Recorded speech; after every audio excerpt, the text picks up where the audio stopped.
Keir Starmer has been widely criticised, even among his allies, for not standing for very much at all and for having very little impact on politics since becoming Labour leader. To turn that around, he's been doing a number of interviews, or to attempt to turn that around, I suppose, including this one with the Financial Times. They lead the story with the headline, Starmer urges Labour to embrace Blair's legacy as he vows to win next election. Obviously, a leader of the opposition vowing to win the next general election shouldn't really be newsworthy. So you can see that the article was slightly thin on other news lines. We'll look in detail at what he said. Starmer told the Financial Times in an interview that he was determined to rebuild the party's political culture and repair its battered reputation on the economy. I'm acutely aware that among my first tasks is rebuilding the relationship between the Labour Party and business, he said during a visit to Scotland. He has one strategic vision: to win the next election. Winning the next election is not a strategic vision, that's an outcome. You want to win the next general election. Your strategy is how you do it. Strategy is sort of your long-term means, tactics short-term. Your outcome is what you're aiming for. So you can't have as a strategy to win the next general election. Doesn't really make any sense. Anyway, let's go on. He admitted it has not been easy to talk about building a post-pandemic Britain. He has been unable to talk to people or large audiences other than through the lens of a camera, adding that COVID-19 had closed the space for political debate. Again, not much that is new here. And we've heard many times before Keir Starmer saying the reason I haven't cut through is because people haven't met me yet. Obviously, it's going to be difficult for enough people to meet Keir Starmer for him to win the next general election. I'd also dispute the idea, I don't think it is a fact, that COVID-19 has closed down the space for political debate. I think if you were a competent politician, you would have meant that would open up the space for political debate. COVID-19, of course, has shown all of the catastrophic consequences of austerity, of living in an incredibly unequal society, and of having very incompetent leaders. So for that to have closed down the space for political debate, that for me is not something that's external to Starmer's project. I'd say that's something that he himself has responsibility for. We will continue referencing the party's recent political fortunes. Starmer says, I recognise we need to step up to the plate and set out the change we want to see for this country. But he said the Batley and Spen by-election had been a pivotal moment when the party's message of unity over division triumphed, albeit only narrowly. Starmer said, Labour only ever wins if it glimpses the future, but for the party to convince voters it can transform their lives, it must proudly remind people of what it did the last time it was in office. We have to be proud of that record in government and not be arm's length or distant about it. Aaron, we're going to go through some more of Keir Starmer's answers in both this article from the FT and another one in the Huffington Post. First of all, what I want from you is specifically on this question of Tony Blair. Is Keir Starmer correct that this moment in time calls for him to embrace Tony Blair, the last Labour leader to win 3 general elections in a row? What do you think my answer is going to be, Michael? I mean, look, you've got in the same story, it's the Financial Times. He's saying Labour can only win if we glimpse the future. And yet he's talking about a guy that was elected in 1997. It was 24 years ago, Michael. This is like Tony Blair saying, I'm going to reinvigorate the country, and then start talking about Harold Wilson in 1964. So immediately, and we see this so often with Keir Starmer, Michael, immediately you realise, okay, there's nothing really here. And the thing about I want to win, can you imagine, Michael, if somebody said to Ole Gunnar Solskjaer or Pep Guardiola or Jurgen Klopp, beginning of the Premier League season, how do you think you'll do this year? I think we'll win the Premier League title. Okay, what's your strategy to do that? Well, we're going to win the Premier League title. I mean, again, they would be laughed out of town because, well, a coach has to come up with a plan. They have to get the players to buy into it. They have to execute the plan. The plan can't be, we're going to win the Premier League title. So again, we are dealing with somebody, I think, there's a good argument to say that Keir Starmer is the most vacuous person to lead a mainstream political party in this country in our lifetimes, I think. Probably correct. He's there with Ian Duncan Smith and William Hague, but I think the fact that he's claiming to offer something when he's doing the complete opposite, when there's a complete vacuum on policy, on values, he loves to talk about values, but never mentions which ones. I really think this is a blank canvas, but the problem is it's not going to be filled with anything. this is a guy with a pot of Brill cream and an £800 suit, and apparently that's going to be enough to win a general election. I doubt it. Things change, could be wrong, but I don't think so. Lots of people have been pointing out quite reasonably that turning to Tony Blair to try and change Starmer's fortunes when it comes to the public's ideas about him seems a little bit back to front, given that Tony Blair is even less popular than Keir Starmer. We can get up their ratings according to YouGov. Keir Starmer here, not doing terribly well. Popularity, he is liked by 23% of the public and disliked by 40%. Tony Blair, much, much worse. So he is liked by 18% of the public and disliked by 51%. So it does seem like a slightly odd person to try and tie your fate to. Let's go to a few more comments from Keir Starmer. One thing he does stand for is hating the Labour Party. And we have some more quotes to this effect from this interview in the Financial Times. He told them, "We have to turn the Labour Party inside out, and that's what we've been doing for the last 18 months. Too many of our members and supporters think winning an internal argument in the Labour Party is changing the world. It isn't. We've got to get real. Elect me and I will turn my party inside out," is an interesting message if your strategy is to win a general election. But there we go.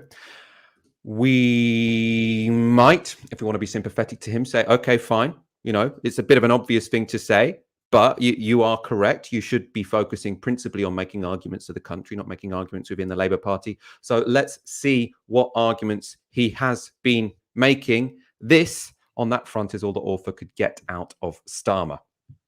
Starmer said he was driven by a desire to boost security in an uncertain age, whether in education, work, in local communities, or in tackling climate change. On a visit to the vast Whitley wind farm near Glasgow, the biggest of its kind in the UK, he claimed the Prime Minister was a climate delayer rather than a climate change denier, holding back vital investment to cut emissions. As part of his new approach, he said Labour would develop an economic message based on reprioritising government spending rather than making big additional commitments, and developing a partnership between business and an active government. Aaron, your take on turning the Labour Party inside out, and then from what I can see, the only policy he is suggesting when it comes to facing the country is that he's not going to increase government spending. I can't see anything concrete in there other than to say we are going to move around spending, we're not going to increase it. Yeah, and bear in mind, obviously, the Corbyn leadership was not just saying, well, we're going to increase taxation, increase public spending. They were also talking about creating new money, a form of quantitative easing for the people. We've been doing that, by the way, for the best part of a decade, and using that to pay for vital infrastructure, or some people were talking about burying student debt. That wasn't in the manifesto, but, you know, so it wasn't just fiscal policy, it was also monetary policy, really expansive stuff. We do that already, we're just not doing it for working people. The thing about winning the arguments internally, Michael, my God, 2017 to 2019, what else did Keir Starmer do but focus on an internal argument within the Labour Party about adopting a second referendum? Was that looking out to the British public? Of course it wasn't. And look, people thought leaving the EU is a bad idea. We should try and overturn the result. Within a political party, you can campaign for things, right? On the left, I'm not going to say that all of a sudden members shouldn't campaign for mandatory selection or Green New Deal. And yeah, second referendum position, that's the point of conference. I get it. But you weren't looking out. You were doing the exact thing the source is accusing Corbyn and the left of doing, right? 40% Labour got in the 2017 general election. It was the best result they got since 2005.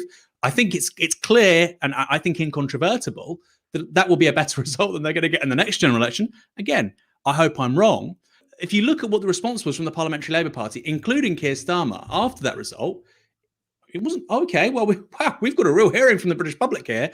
Obviously, these policies are cutting through. Let's keep on talking to them about them. No, they started talking about the one issue that actually Corbyn had suppressed really well, second referendum, European Union membership, because we're all going to leave, right? So again, the deception here, the hypocrisy, the two-facedness, you don't need to be on the left. You don't need to be, really abreast of the news to say, this doesn't add up. This thing that Keir Starmer keeps on talking about, this obsession with internal politics, hold on. Well, he was doing it obsessively from 2017 to 2019. And look, what have Labour been talking about for the last 18 months but internal politics? When he says, I want to turn Labour inside out, I want to turn Labour inside out. We're turning Labour inside out. The only thing they're turning inside out, by the way, is Labour's bank balance. and then say, well, we don't want to focus on internal politics. You just mentioned that. What was turning Labour inside out? What are you referring to? You're clearly referring to the internal machine. This was somebody who was elected on these 10 promises, policy promises, and now they're saying that the exact same political debates would be an embarrassment when they come to conference. The exact same things. You know, we have never had a political figure in the space of 18 months. Politicians sell out all the time. They tend to do it in power, Michael, but we've never had somebody in 18 months do this much of a volte-face on what they claim to be. And then finally, we want to be the party of business. We want to be the party. What does that mean?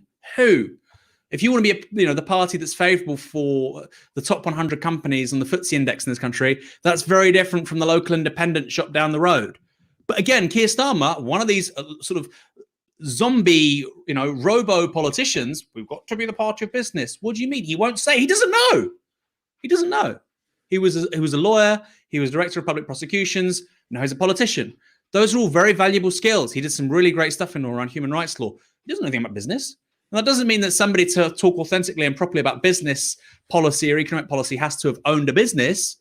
But it also doesn't mean that Keir Starmer is saying anything more intelligent than his predecessor was.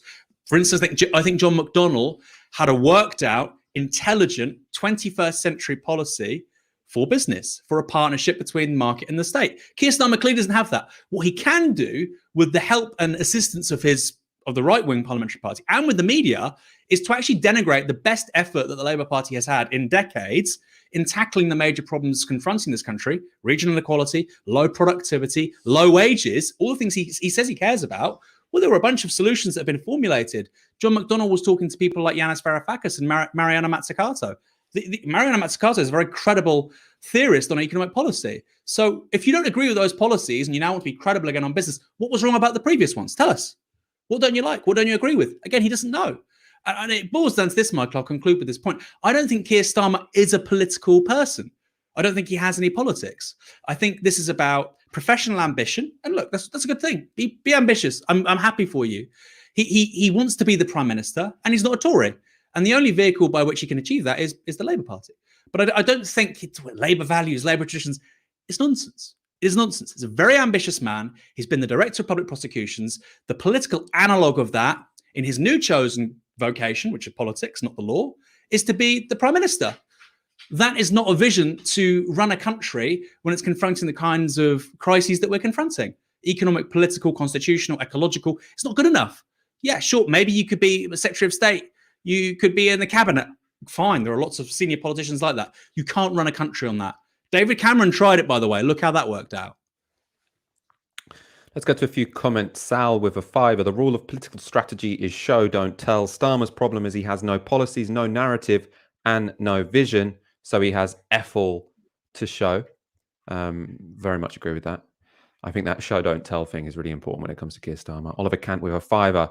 This shows Keith doesn't really want to win. He's just there to stop the left while collecting a comfy income for life, and that's it. I think that's quite an interesting point, because there is it's so, I want to win the next general election is the kind of thing you shouldn't have to say as the leader of an opposition. So it's got a bit of a, he doth protest too much. He has to say, no, I do really want to win the next general election. That should be a given. You shouldn't need to say that. And the fact he needs to say that does make it seem as if there is some insecurity underneath. He needs to say it because it's not obvious to everyone, potentially not even to himself. Lily like the flower with £2 says Berko would be better than Keith, to be honest. Sigh. That's Lily like the flower, not you like flowers. That took me a while to get that. I said there was another story about Keir Starmer and his strategy in the Huffington Post by Paul Wall. This time was based more on speaking to people around Keir Starmer as opposed to speaking to him, mainly unnamed advisors. Getting their party to understand why Johnson is liked by so many voters is a key task for some.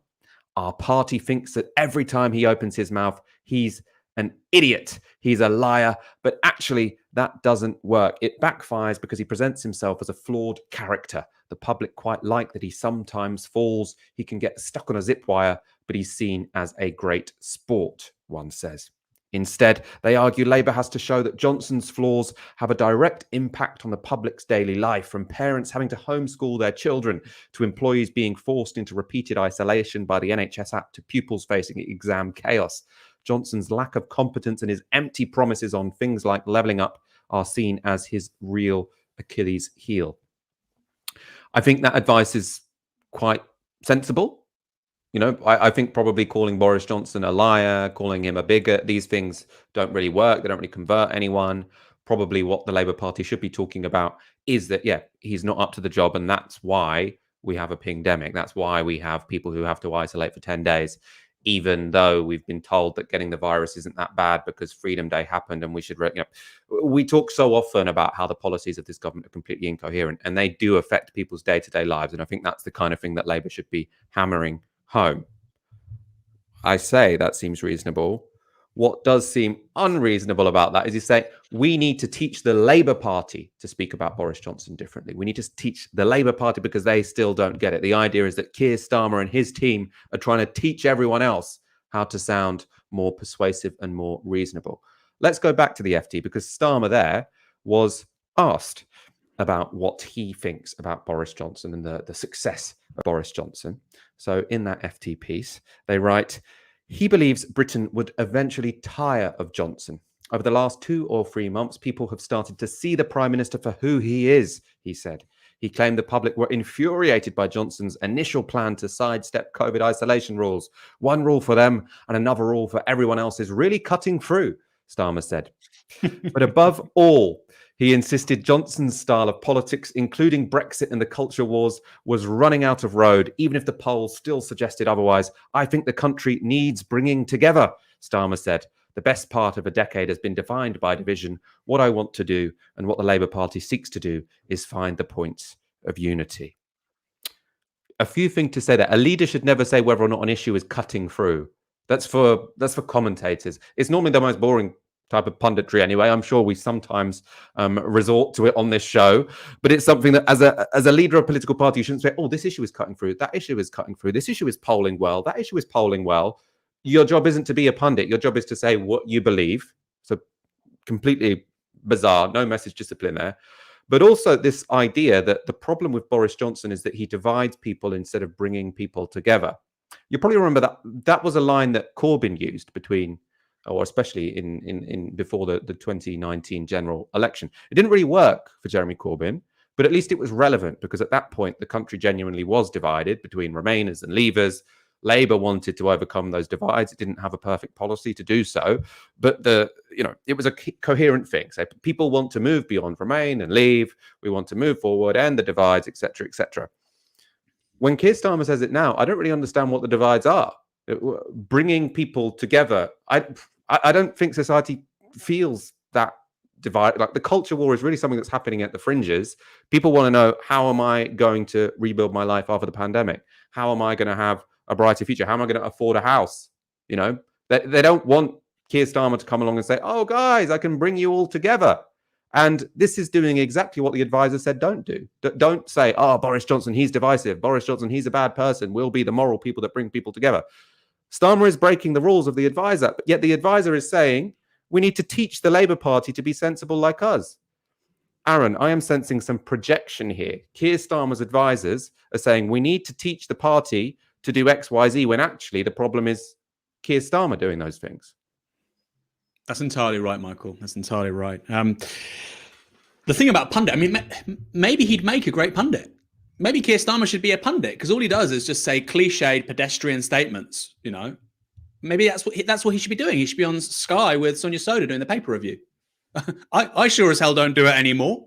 You don't do it. And I know maybe he should be one of the left wingers that goes on Sky to review the papers, because the skill set, and it's not a skill set, let's be real. You need to have a bunch of rehearsed attitudes and sound bites, which you've heard 20 times that day. The common sense of the commentariat, or the non-common sense of the commentariat. And that's what he's doing, cutting through, like you say. My God, Michael, he's in really big trouble, right? He's in really, really big trouble. And the thing about bringing people together, you're so right. We've not seen consensus from the public like we have over the last 18 months in my lifetime, unless it's obviously been war, maybe the Falklands, right?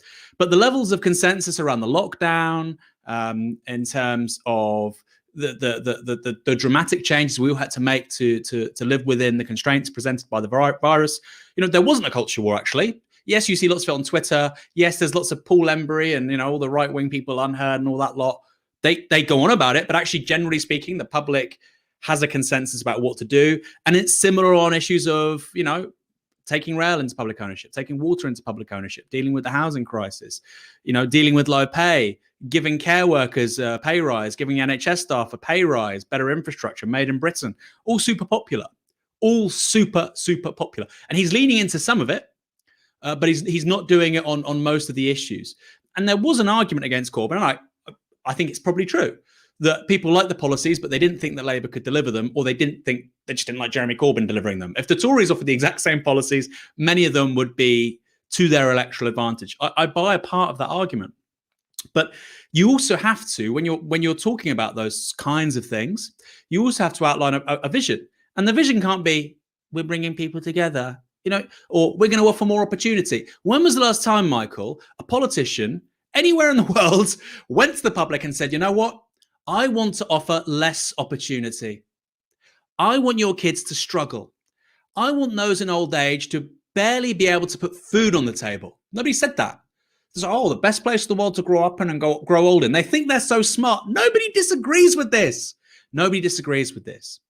If you say, look, the rules are rigged to the advantage of landlords against people that rent. HMOs don't benefit renters. They certainly don't benefit homeowners either, because it breaks down communities. We all say we love community, but actually we build our housing market in this country around people having to move every bloody year. Yeah, some real common sense socialism. But we're not seeing that. So like you say, maybe he's better suited to being a pundit, Michael, a really bland pundit, next to the Conservative Home guy and Sonia Soda and Isabel Oakeshott. It'd be great. Thank you. I could see him. Keir Starmer reviewing the Sky Papers, TV off. Great. That's what he's good for, I think. That point about who would say something different to this is quite good, because, Keir Starmer's, these dividing lines might work if the person he was up against said, I want to divide the country. I want to only look inside my particular party, and I want to destroy all opportunity in the country. If his opponent had said that, then he'd have something distinctive to say. But clearly, no one says that. So Keir Starmer was just saying something that everyone will always agree with, which means he's essentially saying nothing. We've got a good question from Nick Stoker with a $5. Why don't we all just join the Green Party? Aaron, what do you make of that? Well, look, I'm not a member of a political party, so why would I join a political party right now? And that's a question we all have to ask ourselves. Personally, I voted Labour in the May elections. I voted Labour in the last general election. I will at the next one, I think, because the local MPs, good MP, the councillors here are good. I think they would be better on a green agenda than Green councillors. That might change one day. And I think that's what I would always say to people. Whether you're voting for councillors or for the local MP, there'll be socialist MPs in some people's places where you should absolutely vote for that person. You should absolutely campaign for that person. I'm not a member of the Labour Party. Would I happily campaign for about 15, 20 Labour MPs? Yes, absolutely. So, I think it's a bit bigger than that. We should all join the Green Party or all join the Labour Party. The reason why we started Novara why we continue to build it, even though many of us joined the Labour Party, is because we recognise that in order to change politics in this country, it's going to require a bunch of things. Yes, it's going to require a different kind of Labour Party, as we've seen. Whether or not it's in government, that's a prerequisite. Clearly, we're not going to change politics if there's a return to Blairism in this country, even if they win office, because it's the Tories' B team. Right, that's the point. Nothing will change substantively. We need to clearly transform the media. We need to reinvigorate the labour movement in this country. And we need to build up a basic class consciousness amongst working class people. Not just about, the system is rigged, but about having the confidence to do something about it, whether it's in the workplace, at the ballot box, in conversations with other people. Ordinary working class communities aren't just receptacles of information, but they're transforming their own communities and they're making change themselves. There are some really impressive places doing this already. I think Worthing has seen a surge of Labour councillors recently, some really fantastic people. They're doing precisely that. And I wouldn't want to denigrate their work or what Labour do in Salford or in bits of Manchester or in Preston, other parts of the country as well. Some Labour councils doing some great things.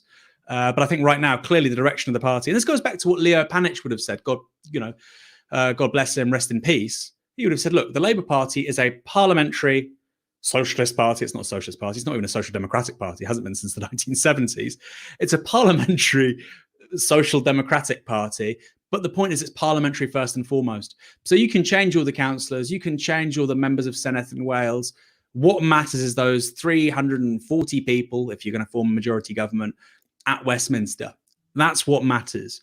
And frankly, Labour isn't going to change until a significant number of those people have changed. Now, the Green Party has one MP. Michael. It's had one MP since 2010. Prior to that, it had no MPs. After the 1945 general election, the Communist Party had 2 MPs, right? So the Communist Party in 1945 was a much more effective political organisation than the Green Party today. Would I have been a member of the Communist Party in 1945? I mean, maybe. They said good things on anti-colonialism, but probably not. You know, I probably still would have been a member of the Labour Party. So my answer to that is, it's not just about joining the political organisation, right? It can have 10 people, it can have, 10 million people. We need that much broader understanding of political change. It's about media, culture, labour movement, and yeah, of course, party politics. Yeah, I mean, I feel quite agnostic about the question. I think at this point in time, there are no obvious, if everyone unites in this channel, there'll be, not YouTube channel, this medium of struggle. That's our best hope right now. I think clearly when Jeremy Corbyn was leader of the Labour Party, that made the most sense for everyone who was on the left to do, and most people did. At this point in time, no avenue is really perfect at the moment, right? The Labour Party is clearly, we live in a 2-party system. If you want to influence government, the most obvious thing to try and do is to influence the Labour Party and then win a general election. At the same time, Keir Starmer and his people at the top are making it very, very difficult for anyone who's organising at the grassroots to have any say, because they'll just come in with their bureaucrats. And if you try and select a socialist candidate, they'll just, disqualify them for whatever spurious reason, or they'll try to kick you out for whatever spurious reason. I still think it's well worth being a member of the Labour Party and having a go with that, but there's some big barriers there. With the Green Party, maybe there'll be less bureaucrats trying to make sure that you don't have any influence on policy. At the same time, we live in a 2-party system, so there's always going to be a ceiling for how successful the Greens can be. But maybe there will be pressure on the Labour Party in the same way that UKIP pressured the Tory Party. I feel like both are good, legitimate options. And as you say, Aaron, so is, organising outside of political parties. I feel very, diversity of tactics at this point in time. I think because there are no obvious things that we should all be coalescing behind. Aaron, you want to respond to that? Yeah, there was a great tweet a few years ago which really sums this up. What is an organizer? Everybody says they're an organizer. Organize organizations, right? So you have to be part of an organization, whether it's a renters union, whether it's a political party and you're a member of that branch, whether you're involved in labor organizing in your workplace. That'd be the first thing. You have to be a member of an organization as a socialist. Secondly, you have to be a member of a community. You really do, because that's when you're doing community organizing, when you're part of an organic community. And I mean that in terms of who you're talking to, knowing your neighbors, et cetera, et cetera. And I'm terrible at that. My partner, she's a Labour councillor. She was elected in May. She's brilliant. She's obviously she's a green socialist. She's very good at that. And I've actually seen that firsthand. Wow, that's a really, really powerful. Really powerful. You just know hundreds of people just by literally living somewhere. And so I think those for me are the primary things, Michael. Like I said, be a member of an organization and be embedded within your community. And if you look at somewhere like Wales, what's actually super interesting is that the debate now in Wales, because of course a big part of the conversation there is devolution, independence, etc. It's not, join Plaid because Plaid aren't doing that great. Join Plaid to get independence, or join the Labour Party to get independence. You've got Yes Cymru. You've got this kind of umbrella organisation around a single issue, which is bringing various people together. In the elections for the Senedd in May, 3 Labour candidates favour independence. You've got Labour city councils, town councils passing motions in support of independence, not just Plaid ones. So that's a great example of how you can build umbrella organisations which actually, really accelerate and foster change. You don't need to join this one organisation which will change everything. I think on climate, on housing, you don't even need to think about party politics to a certain extent. Dietrich Kappa with 4.99 says, are James Callaghan or Harold Wilson still around? Maybe you can embrace one of them. Come on, grow up and try to win for a change. I wonder if this relaunch doesn't work, Keir Starmer will next time say, I want Labour members to embrace James Callaghan. He did actually, interestingly, when he was standing to be leader and he was asked sort of what leader do you like, he'd often mention Harold Wilson. And that was, to suggest I want a big tent party. I'll be a little bit soft left. I'm not going to be ideologically of the left or the right of the party. I'm going to try and bring everyone in. Tony Benn was obviously in cabinet with Harold Wilson in his first government, I think, or maybe his whatever, one of the governments. But that's not what he's done. Now he's gone for Tony Blair. I remember I said when Keir Starmer first got elected, he could choose. Does he want to be Harold Wilson or does he want to be Neil Kinnock? Harold Wilson brought together the Big Tent, became Prime Minister. Neil Kinnock spent all of his time trying to destroy the left, didn't win a general election. Keir Starmer seems to have chosen the Neil Kinnock option. Obviously, he wants to choose the Tony Blair option, but I don't think that's a possibility for him. He's going to spend the next 5 years having this really boring internal civil war. Blidif with £10. Big up Michael, Aaron and Team Navarro. So much incompetence, corruption and scandal is escalating in Westminster right now. Quite depressing. Cathartic hearing you call it out. Very few others are. Thank you so much for that very kind comment and donation. And Idubito with £10. Aaron, your recent housing piece for Navarro was a beautiful unification of the political and the personal. Loved it. More, please. I wholly agree with that comment. I do recommend reading that article by Aaron, which we spoke about on, I think, a couple of weeks ago on the show. Check that out on navarramedia.com.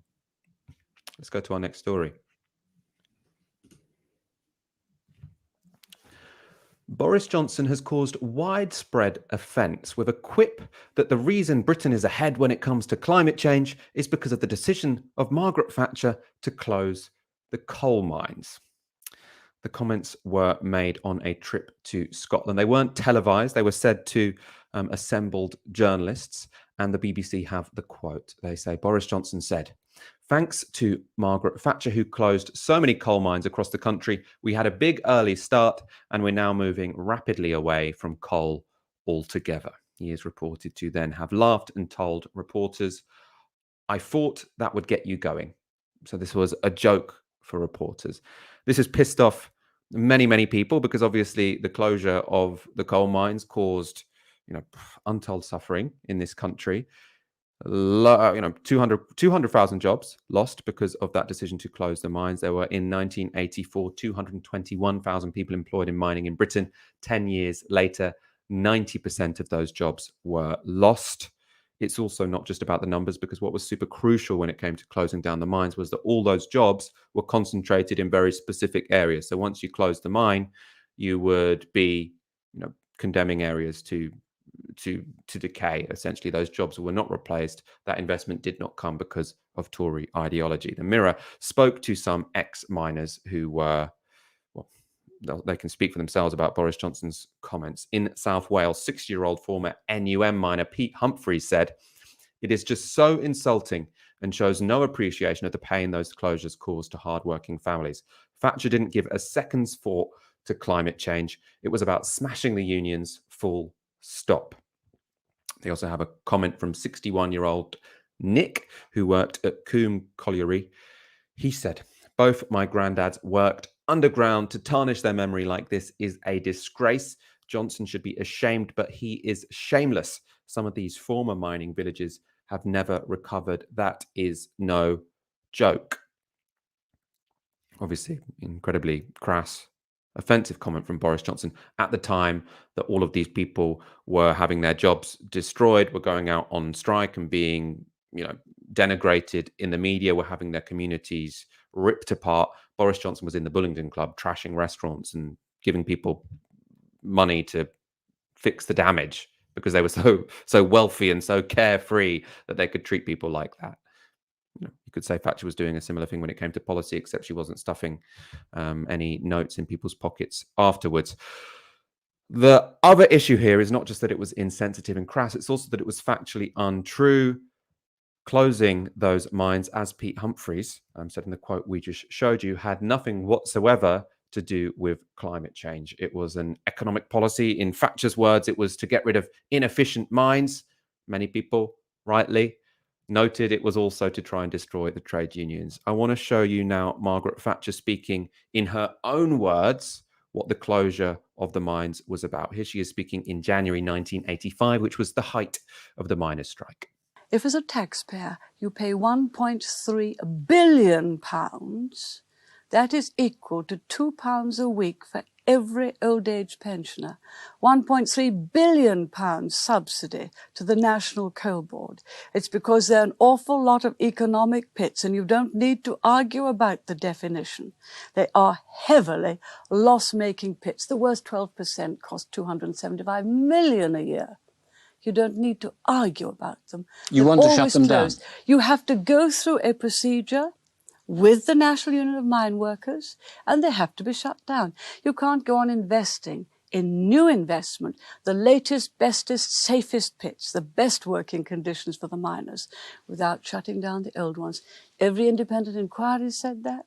Mr. Daly, when he circulated the NUM with the colliery review procedure, made it quite clear that, of course, uneconomic pits would have to close. So there's not much doubt about what they are. We want a very prosperous coal industry. Good working conditions for the miners, very good working conditions, and reasonable price coal that can be sold to electricity here and can be sold overseas. That's what I have in mind. But you can't do it by failing to invest in the new and by clinging to the old. So there was a lot of bullshit spouted there. Obviously, Margaret Thatcher didn't care about decent working conditions for miners. As I said earlier in the segment, 90% of mining jobs were lost over the following 10 years. So she wasn't replacing dangerous mining jobs with better paid and safer mining jobs. No, she was just destroying people's industries and livelihoods. The other thing you'll note there is, contrary to what Boris Johnson was suggesting, Margaret Thatcher didn't do this to move the country away from coal. She wanted to make coal cheaper. This was all about getting rid of inefficiencies, as well as, the side benefit for her was destroying organized labor. It was getting rid of the inefficiencies of these older mines and basically making coal cheaper. She said it would be so cheap we would then export it. That didn't happen. In fact, closing the mines meant that exports fell and imports rocketed. And when I say rocketed, I mean rocketed, right?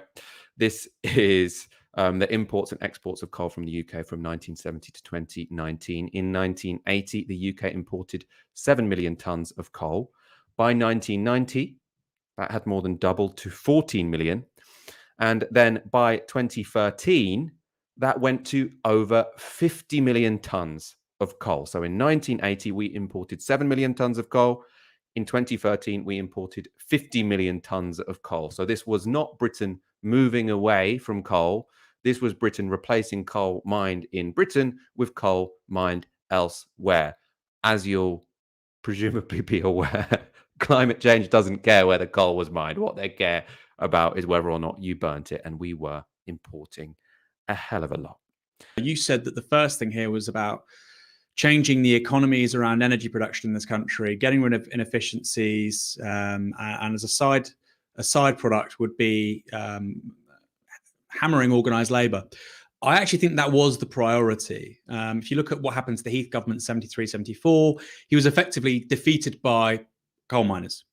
And I think it was quite clear to the Thatcher government that before coming into power in 79, they would have to take on organised labour in one of several industries, and they would have to defeat it in order to enact the policies they wanted to enact.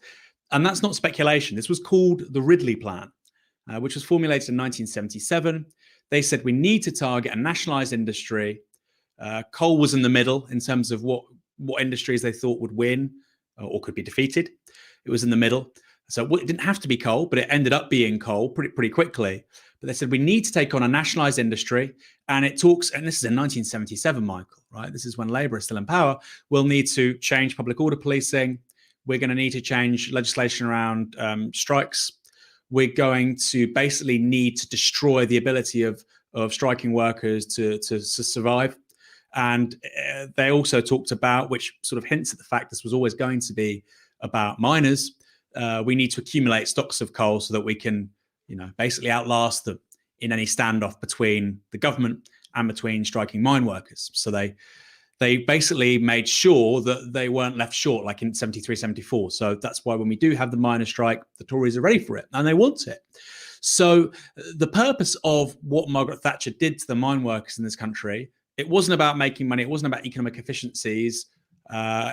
it was about destroying organized labor in this country. And a good analog, and Grace Blakely talks about this, a good analog is if you have a Labour government come in, a socialist government come in, and they say, we're going to regulate the City of London so hard, it's going to raise so much money in taxes, X, Y, Z. And basically, you could have arguments about, well, is this going to raise, this much money, the benefits, the disadvantages? But that would be a very good move because you're basically crucifying the source of economic and political power for the Conservative Party and for the right, which is finance capital, right? It's the exact same thing in reverse is what happened with the mine workers and Margaret Thatcher in the early to mid 1980s. So that was why it happened. The Ridley Plan is there as a matter of public record. This isn't a conspiracy theory.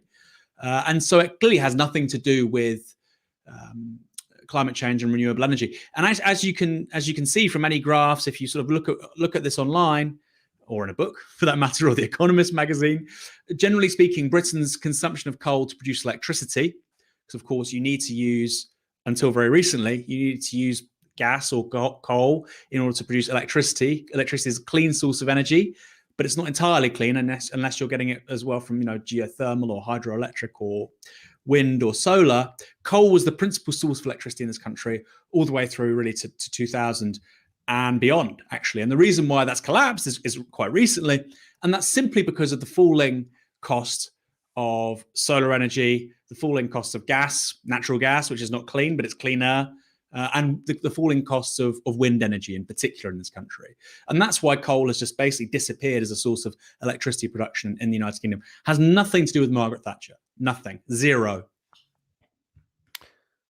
You won't have to look in a book or Google for that graph because I actually have it for you here. This is how Britain's energy mix has changed since 1980. So you can see there coal stayed the predominant source until, by far and away the predominant source until 1990. Then gas comes on stream. That's super cheap. And as Aaron says, private providers essentially switch to gas because it's cheaper. And then it's only from 2010 onwards that you sort of see this real move to move out coal. And I think it's from that point that it does become to be for climate change reasons. Until that period, it was basically all for financial reasons because gas happened to be cheap. Obviously, that did have an effect in terms of reducing our emissions. Gas is a fossil fuel, but it's more efficient than coal, less polluting than coal.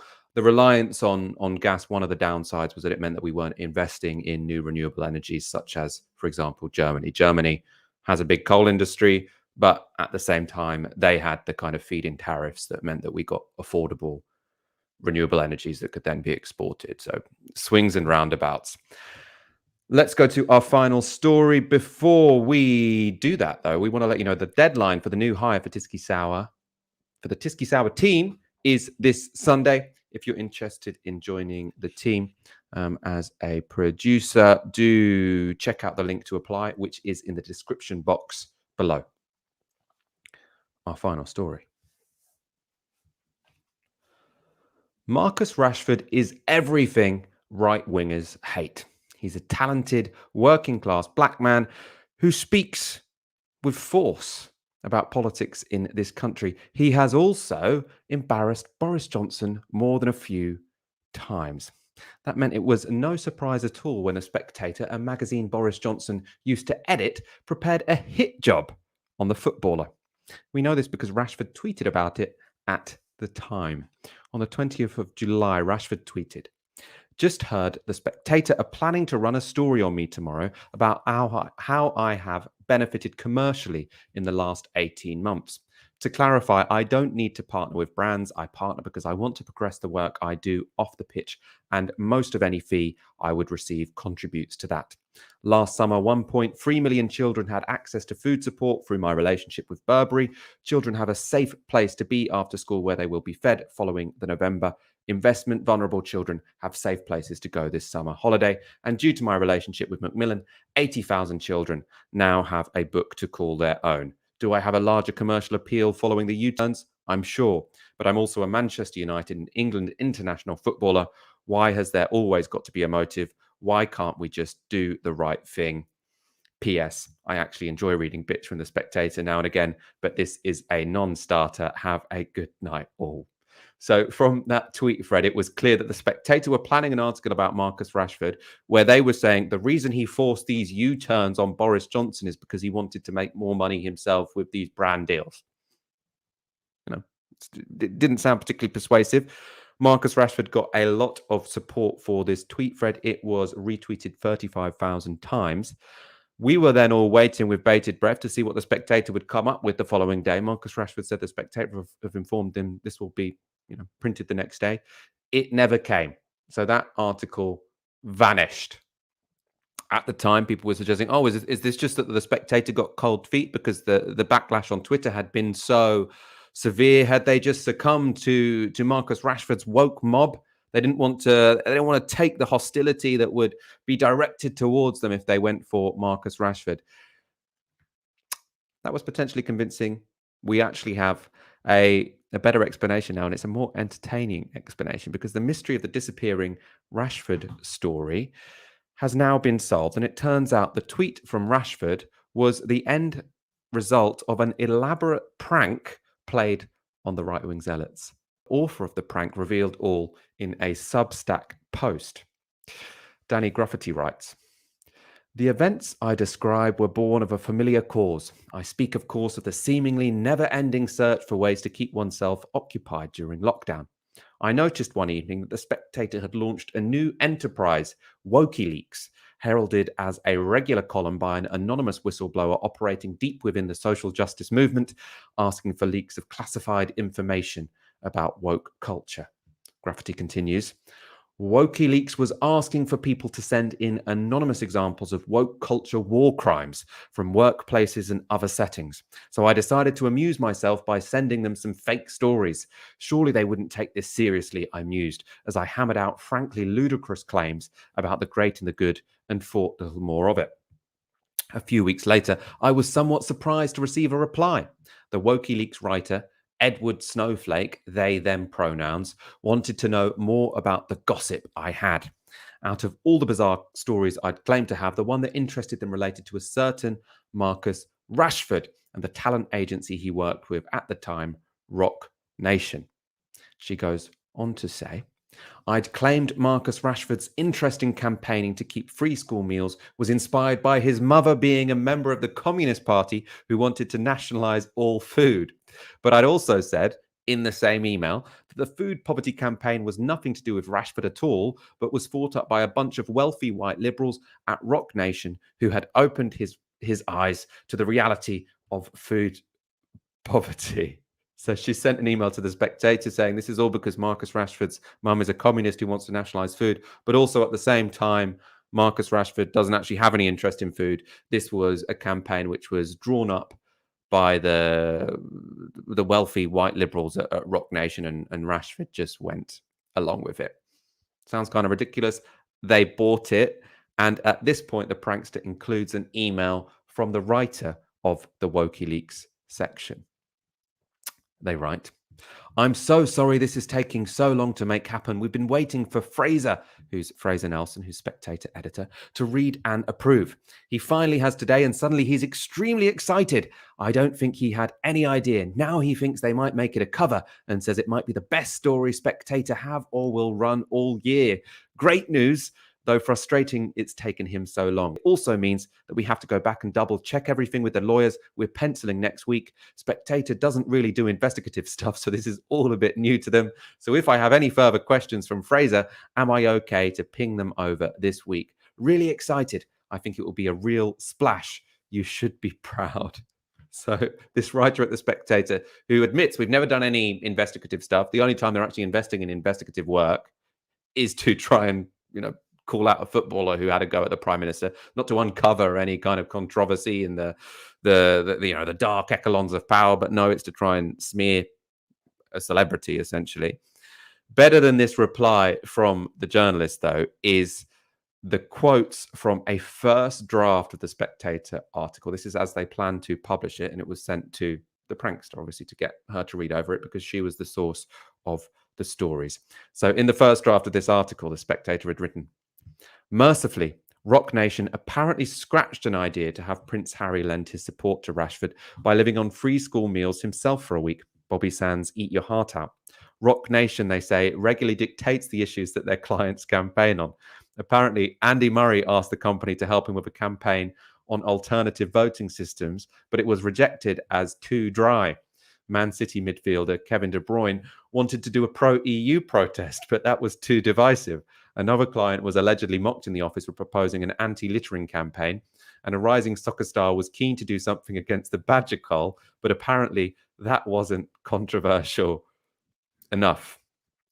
So this was the story that the Spectator were planning to publish, obviously, swallowing whole all of these ridiculous tales that were told to them essentially by a prankster. They were so desperate to smear any celebrity that dared intervene in politics that they were, willing to swallow any old lie because they have no idea how investigative journalism works.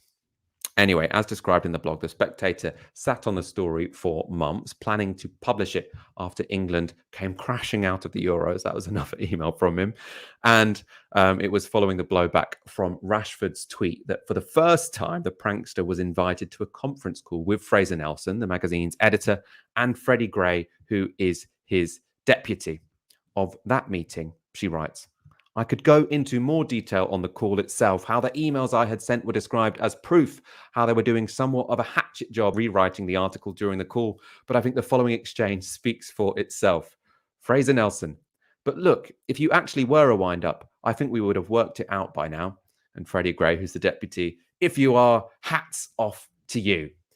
They still haven't got it, though, so even though there's been all of this pushback, clearly they've told Marcus Rashford's lawyers, we're going to write this story. Marcus Rashford's lawyers have said none of this is true.